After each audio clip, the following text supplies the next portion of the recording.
Do you have your dream business? If not, listen in as Kimberly Hobscheid shares the secret to turn your dreams into reality and to do what you love every single day. Welcome to this week's episode of Biz Success in 15, where top experts share hot tips and strategies that you can implement in as little as 15 minutes to build your dream business.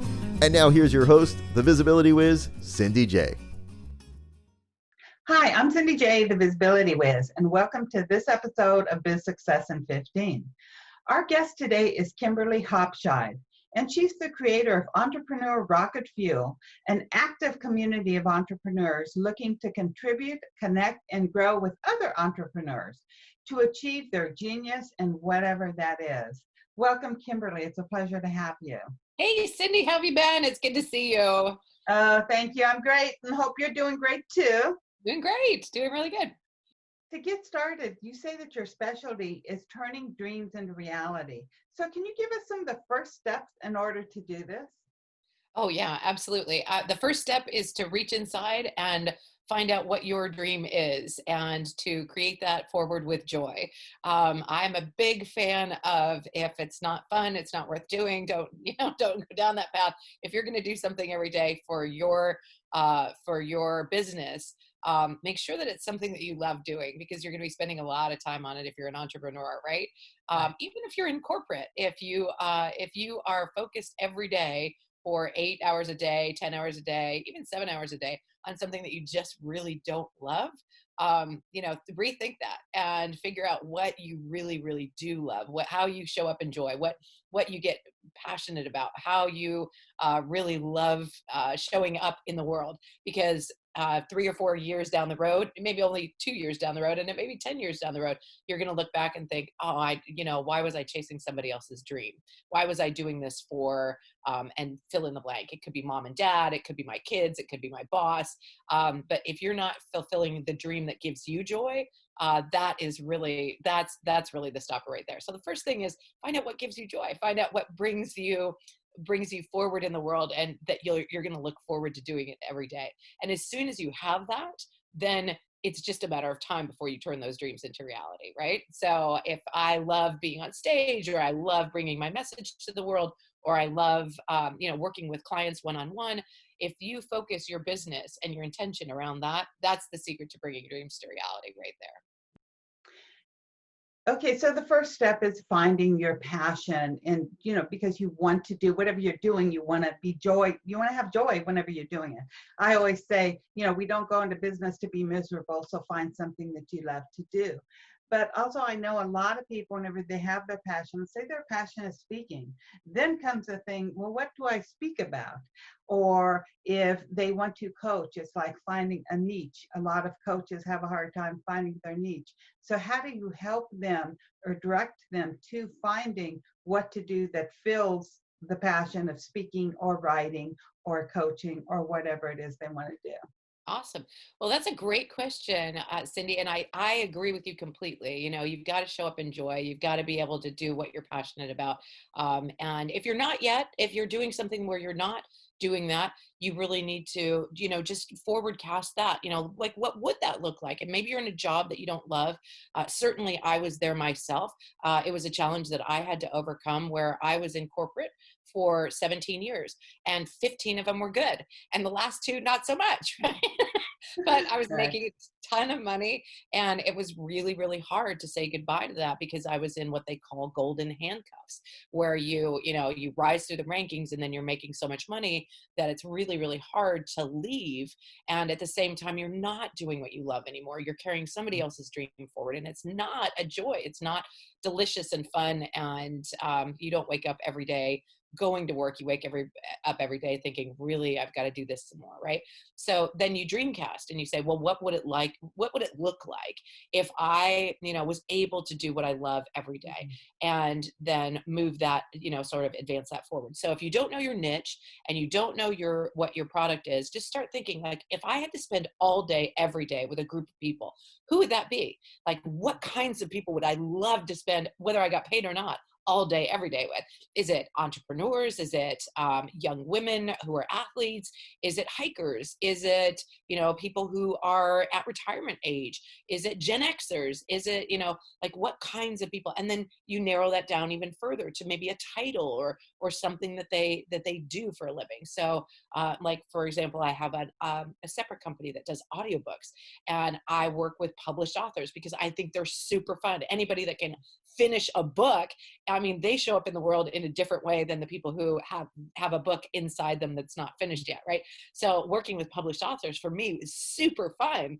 And so if you figure out like who you can work with and that you could work with all day, every day, that could be your niche of people that you serve. Did that answer your question? Oh, completely. And I love that answer. I've never heard it. Excuse me. I've never heard anybody say that before, as far as who do you want to hang out with all day? That's really a brilliant question that everybody should always continue to ask, especially if you may have been coaching for years and you start to feel a burnout, sort of like what I did with divorce coaching. I started getting Absolutely. burned out and I was like, well, what do I want to do? Who do I want to work with?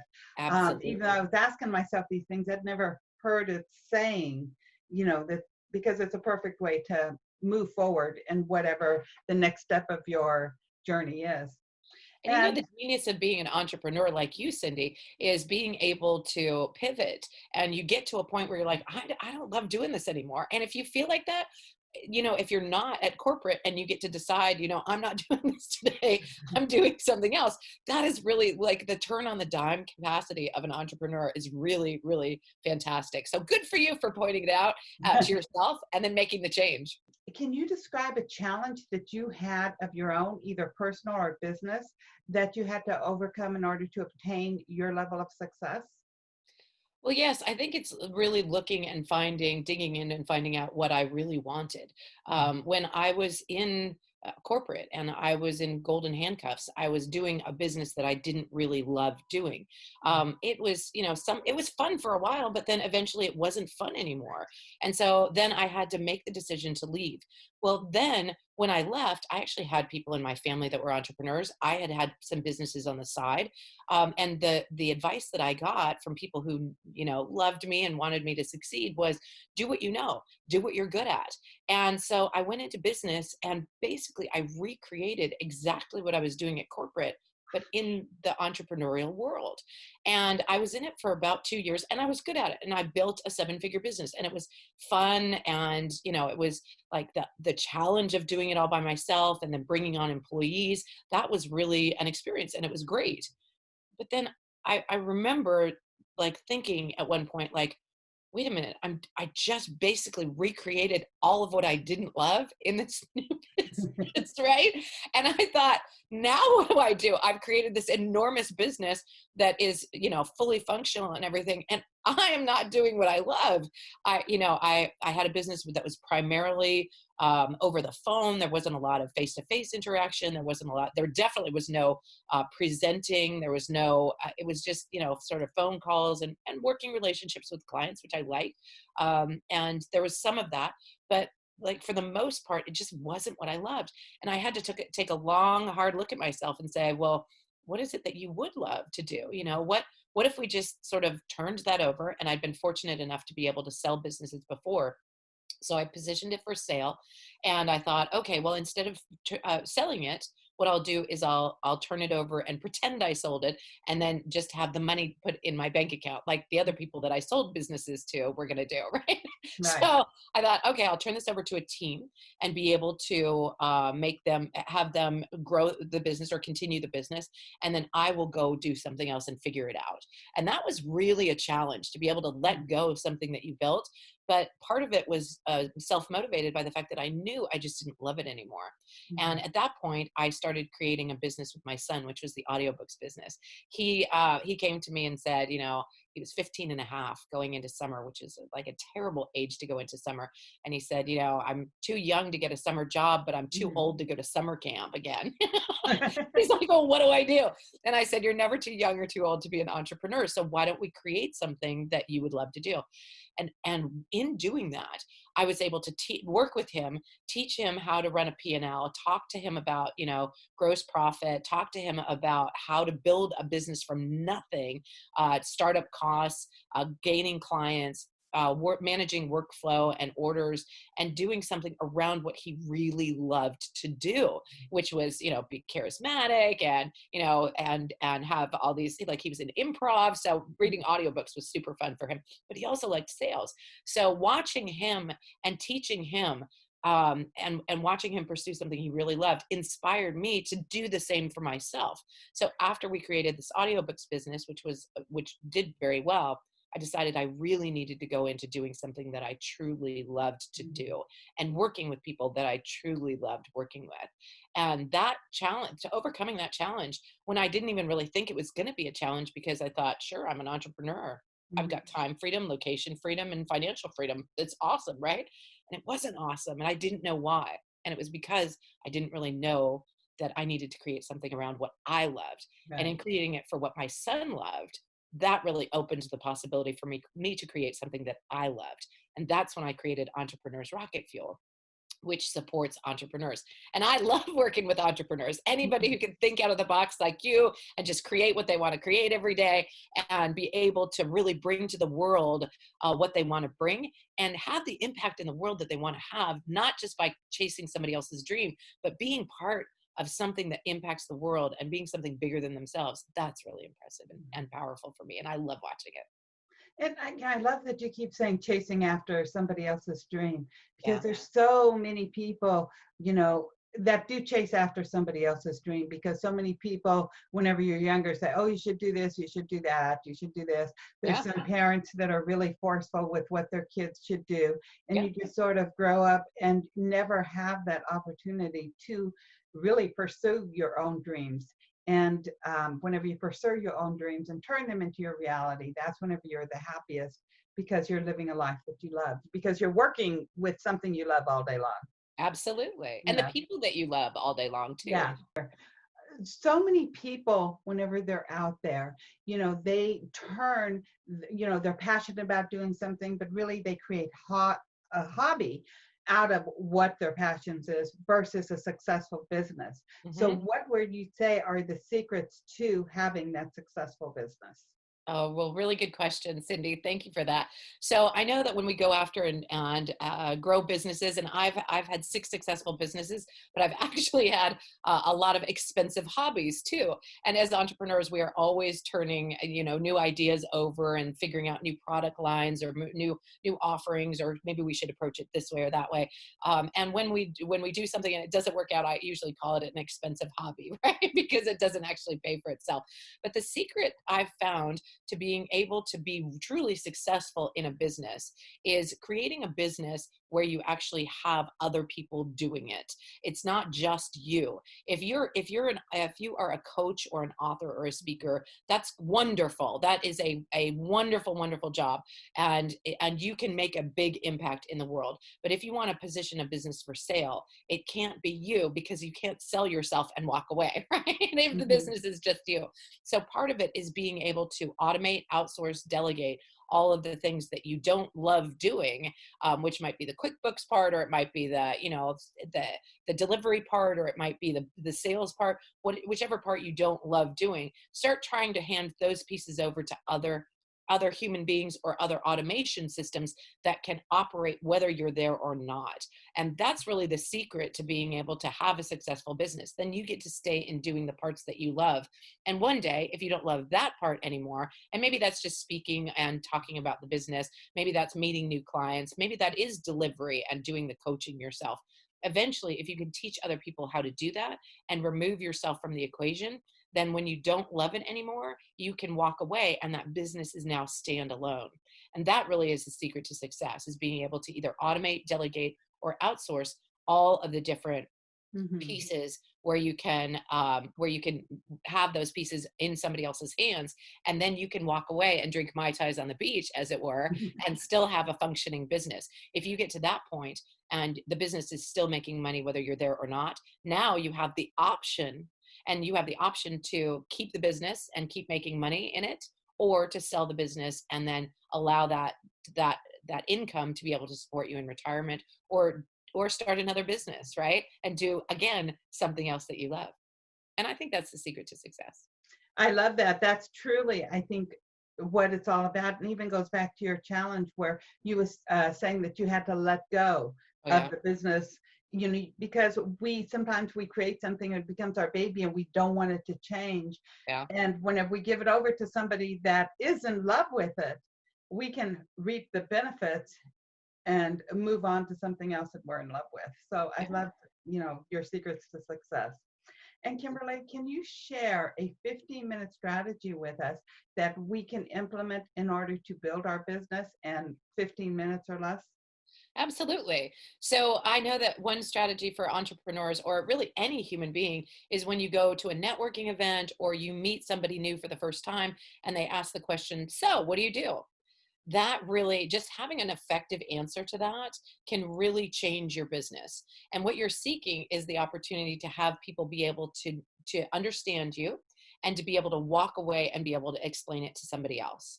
So I have actually a really fun downloadable for your folks, which will help people be able to craft an introduction or an answer to the words to the question, so what do you do, in 20 words or less. And that's not 20 seconds. It's actually much faster than 20 seconds. It's 20 words or less.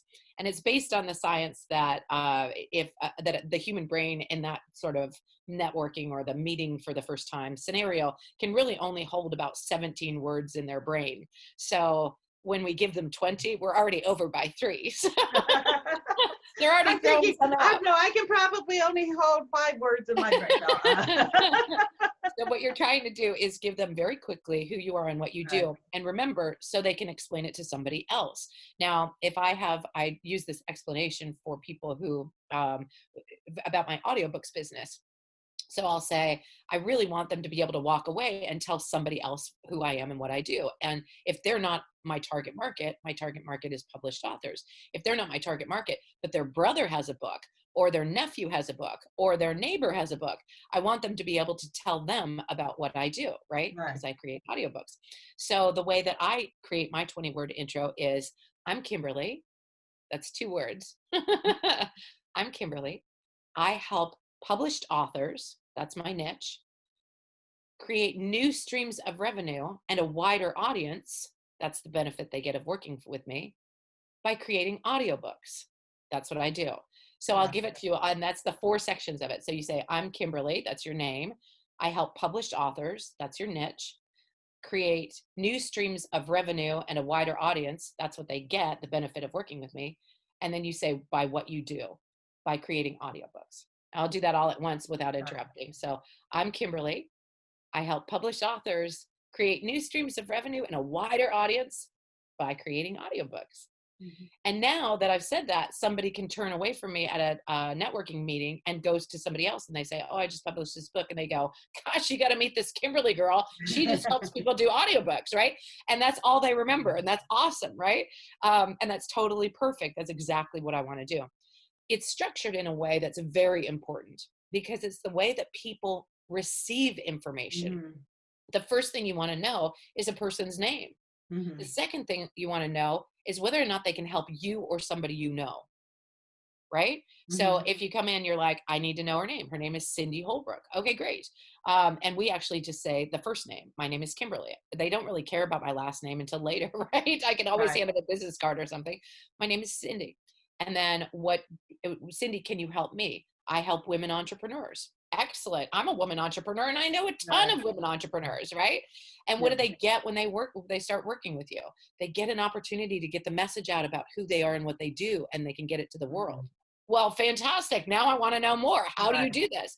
By creating a podcast so that they can, or interviewing them on a podcast so they can share their message. Right. Well, now I know, and now I want to work with you, and now I want to introduce other people to you. So it's a very effective thing you can do by narrowing it down to those 4 items to be able to figure out, to be able to share with somebody else who you are and what you do when they ask the question. Yeah. And most people answer it in one of 3 ways. That isn't correct in my mind. The reason that I actually created this system is because I would go to these networking events and people would give me these terrible answers when I would say, so what do you do? They Uh-huh. would give me one of three answers. The first one was, well, I do a lot of things. Right. Right? Okay, so I do a lot of things, and everybody in this room does a lot of things, and now we're Right. no further in the conversation, right? So, Or they say like, I create programs that blah, blah, uh-huh, blah. yep, And we're yep, like, oh, wait a second, you create the programs. Great, you have a program. exactly. The second, Really and truly, I think it's interesting because I didn't know that you had the 20-word intro. And just over all of the events I've gone, I've narrowed mine down, and I'm pretty sure it's right around 20 words. Is I'm Cindy J, the Visibility Wiz. I guide entrepreneurs to get seen, get known as an expert, and get clients. yeah, and all you have to do is add on the back of that, by what? Because our natural response to that is how? Like, what are Mhm. you going to do to me? And I usually give this example. If you're doing weight loss, right, and you're a weight loss, like I have a client who does, like, is in the form, the realm of weight loss, right? So they say, I'm David. I help new moms get back into the jeans they wore before they were pregnant. That's a Okay. benefit, right? So I'm David. I help new moms. Now we know who he works with, get back into the jeans they were in before they were pregnant. Now we know what the benefit is. But the next thing we want to know is how. What are you going to do to me? Right? Like, are you going to make me eat food that's too expensive? Are you going to make me do a whole bunch of pills? Are you going to make me work out Right. until I'm like ready to throw up? Are you going to starve me to death? Like, what are you going to do to me in order to get me back into the jeans I was in before I was pregnant? And the answer for him is by offering a coffee product that you drink every morning. Mhm. Wow. Now I want to be like, but now you've answered my question, right? So if you do yours again, do yours real quick, and then we'll just add a how on the end. Yeah. I'm Cindy J, the Visibility Wiz. I could cut that part out, I guess. I'm No, that's Cindy good. J, the Visibility Wiz, and I guide entrepreneurs to get seen, get known as an expert, and get clients. Right. And then you And would just say how. to add the how, that's what I'm thinking of is through visibility, through online visibility without paying for ads. But that's too many words. So Well, um, we'll work on that one. But I would say at that point, you say, I have a coaching program, I have a 6-week right. course, I have a podcast, I have a simple 20-point checklist, I have whatever it is you sell. And the way that you I do figure have this a out, 10-step. I do have a 10-step visibility checklist. So that's perfect, bingo. And yeah. what I usually say is that you pick the thing that Hmm. people buy from you first. All right. Right. So when they first engage with you, they buy your 10-point checklist, or they download your Hmm. 10-point checklist, or whatever it is, right? And so that they can get to the next level. And that's how they engage with you first. So that's what we do. As Kimberly said, she has a downloadable worksheet for you on how you can create your own 20-word intro. So to grab it, you want to head on over to bizsuccessin15.com/rocket. That's biz, B-I-Z, success, SUCCESSNIN 15.com/rocket, all lowercase, ROCKET, and then grab Kimberly's gift to you, your 20-word intro. And that's going to help you in so many ways whenever you're out networking, or even if you're standing in the grocery store and somebody says, what do? You can immediately have it there where it sounds natural and it doesn't sound like a very long, overdrawn elevator pitch. Oh, yeah, because that's number two. The second way they show up is that they say things like, I help people create their dreams. And Mhm. if that's true, like, okay, that's fine, but how do you do it? And then you're going to get that elevator pitch that's like 3 minutes long, right? That's rehearsed, and it Right. sort of bombards them. Yeah. Yes. And really and truly, the only place I've ever heard anybody use these elevators pitches is at networking events. Oh, I know. It's the worst, isn't it? And you're sort of bracing yourself because you know it's coming and it's going to be long and it's going to be bad, right? You just got to wade through it, and they're not going to take a breath. Definitely. And Kimberly, do you have any parting words for us? Oh, yeah. Thanks for that opportunity. I do. So I believe that that if you are an entrepreneur and you are the best kept secret, that is just a matter of getting your message out there. And if you are not being seen, you are being overlooked. If you're not being heard, your message is not getting out there. And if you're not being clear on your message, then you are your message is not going to resonate in the way that you are trying to have it resonate, and it's not going to make the impact that you want in the world. So get out there, get seen, get heard, and be clear on who you are and what you do and the impact you want to make. Thank you. Absolutely love it. And thank you for being my guest today, Kimberly. My pleasure, Cindy J. And if you enjoyed today's show, feel free to share it with your friends and hop on over to bizsuccessin15.com/rocket. And you'll find all links mentioned on today's show. You'll be able to re-listen to Kimberly's words of wisdom, catch up on past episodes that you might have missed. And while you're there, be sure to grab Kimberly's gift to you, your own 20-word intro. So I hope you have a great week. Be sure to tune in next time with another amazing guest. Big hugs. Cheers.